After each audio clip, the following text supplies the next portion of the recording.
Well, I'm glad you could join us because at this point, we're going to be talking about the 25th annual Henry P. IBA Awards ceremony. It's just around the corner. Here to bring us up to speed are Trisha Kerkstra. Got it, yes. And Rob Walters. Welcome, both of you. Thank you. Glad you folks could make it. You're both Rotarians. Oh, yes, we are. Absolutely. Which is at the very base of this whole thing. Before we get into it and learn more about the ceremony itself, let's talk about Rotary for a minute. Oh, we'd love to. How far back do the awards go with the Rotary Club? Okay, well, the Henry P. IBA Citizen Athlete Awards dinner goes back 25 years. Our club in Tulsa is older than 100 years. So we've been doing the dinner for 25 years. Rotary International is well over 100 years. Yeah. There's over 2,000 clubs and 2 million members around the world. All around the globe. All around the globe, doing humanitarian work everywhere. Where does the money go that's raised in this endeavor?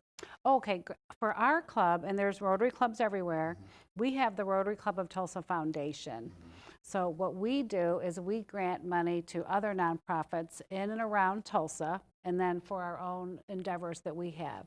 So we have funded organizations like Up With Trees, Divis, Little Lighthouse. I mean, it goes on and on. Over $5.8 million we've given away to these types of organizations since 1972 when we created our foundation. So the dinner is our major fundraiser for the year that funds our foundation. Wow, that's impressive what you guys do. And that's just, we help these other organizations, but then we have our own projects. We have a long-term project. We've partnered with the Rotary Club in Leon, Nicaragua, and we build water wells down there.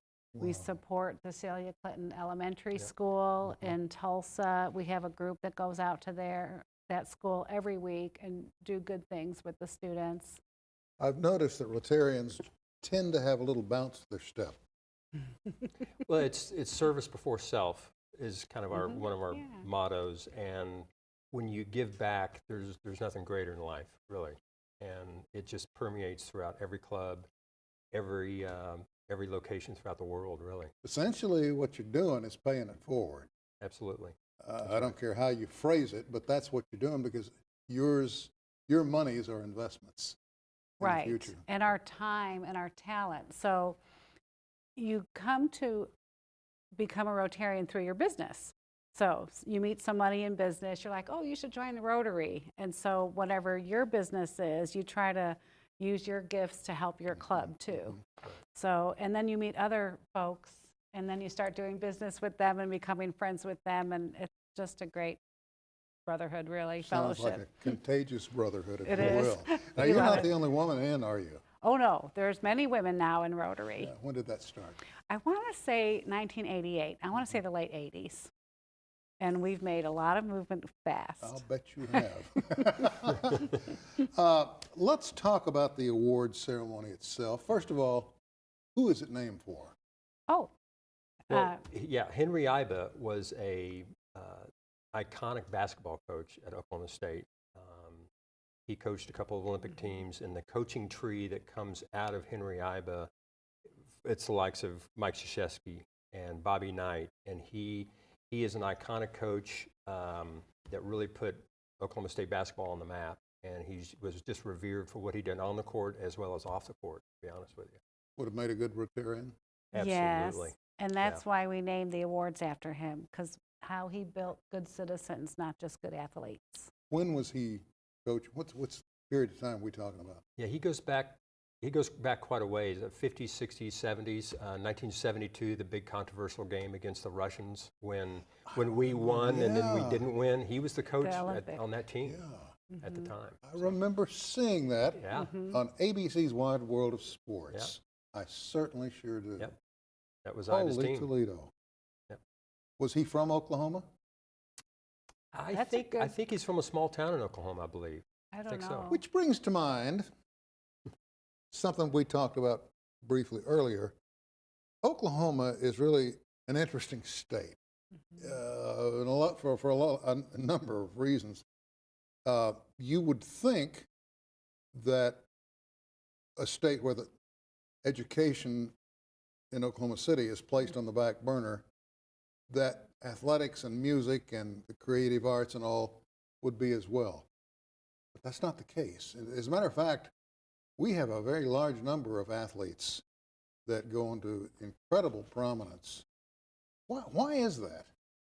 Any idea? That's a great question. I think it all starts at the Little League level, to be honest with you, especially with football. Football's reigns supreme in Oklahoma. Well, state flower, after all. Yeah, right. But I just think it goes back to the youth movement, and coaches get involved early, and Oklahoma University had such great success under the Wilkinson era, and Oklahoma State's coming on like gangbusters. But yeah, some of those great athletes, even Heisman Trophy winners, are from these small areas that you only hear about them when there's under a tornado warning is usually when you hear about them. That's right? about it. And yet, if you drive through small towns, you'll see home of. Oh, right, yeah. Yes. Posted here, home of, Right. posted there, of athletes from our history. Right. I mean, they go back. Sure. And did the fellow who won the cross-country foot race that ended up in New York, he was from here? Yes, and I'm trying to think of his Yeah, name I because can't he think was of an his I name. can't Olympian recall too. it either, but I just remember he Yeah. took off running and won it. Yes. Mhm. And everybody's going, Oklahoma, where's that? Yeah. Right. Right. And yet we seem to somehow corner the market on athletic and arts talents. Well, let's talk a little bit about this year's winners. We have kind of an interesting setup going for us right now, don't we? We I do. mean, explain that. Yeah. We'll start off. The MC for this year is a guy named Dave Hunziker, who's the voice of the Cowboys, Oklahoma State Cowboys, football and basketball. Dave's Incredibly talented guy. Yeah, very talented, great energy, and he's totally excited about being this year's MC. Our keynote is a gentleman named Doug Gottlieb, who's a former basketball player at Oklahoma State, still, in fact, holds the all-time assist record. And Doug has transitioned into a very successful broadcasting career. He's a college basketball analyst on Fox Sports, and he has his own nationally syndicated radio show. So he's kind of coming back home. He's married to an Oklahoma girl, and so he's thrilled to be this year's keynote speaker. So we're going to give two other awards, the male and female honoree awards, and this year, for the first time, we're giving a co-female Athletes of the Award, Dale McNamara, who is the iconic women's golf coach at University of Tulsa, and her daughter, Melissa, who's now the women's coach at University of Auburn. And they're thrilled to be the co-recipients, and it's kind of cool to have a mother-daughter combination. Oh, I want to interrupt you just for a minute, because I recall when I moved to Oklahoma, late 70s, early 80s, she was all over the sports. I mean, yes. You couldn't pick up a newspaper or turn on a sportscast without hearing her name. Yeah. And she was a terror on the golf course. Yeah. And then when her daughter came on the scene, I'm going, holy Toledo, it must be the water. Yeah, right. Yeah. Exactly. She built the program at TU.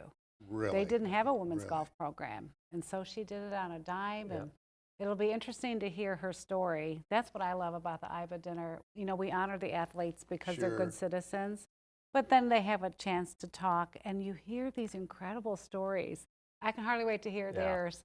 They usually have overcome some adversary, or they're so humble, but they're so talented. And then they tell how they've given back in their, they create a foundation, or they do their own charitable work, or just how they've been such good role models for the people they've developed. That's Dale's probably forte. Early on, I had a chance to watch the mother in a practice session. Yeah. I was on the course and just happened to see her hit that ball. Yeah. And I was reminded of Babe Dickerson. Remember the the great lady? Oh, fantastic on the course. And I thought, she drives just like. And then I heard her say, "Oh, that was a little bit to the left." Yeah. And I looked at it and looked flawless to me, and I mean the ball just went.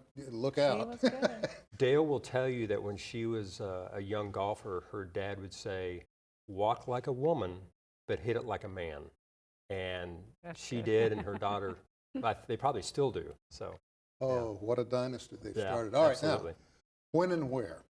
Oh, okay. June 18th, 2018, Hard Rock Hotel and Casino 5:30 is the celebrity reception in the Sky Room, and 6 o'clock is the cocktail reception. Dinner and awards are at 7.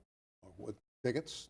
Tickets they can purchase by calling the Rotary Club of Tulsa office, or they can go, we have the website, Rotary Club of Tulsa, and then you can get a link that way as well. Okay, then how much are the tickets? The tickets are $175 per person, or you can sponsor a table for more. Thank you. Thank you both for Oh, you're taking welcome. time. Thanks for having us. Thanks to the Rotary Club. Absolutely. Tell them I said hey. We will, thank you. All right. It's known as the Wall That Heals, and it's coming to the RSU campus. That's next when we come back.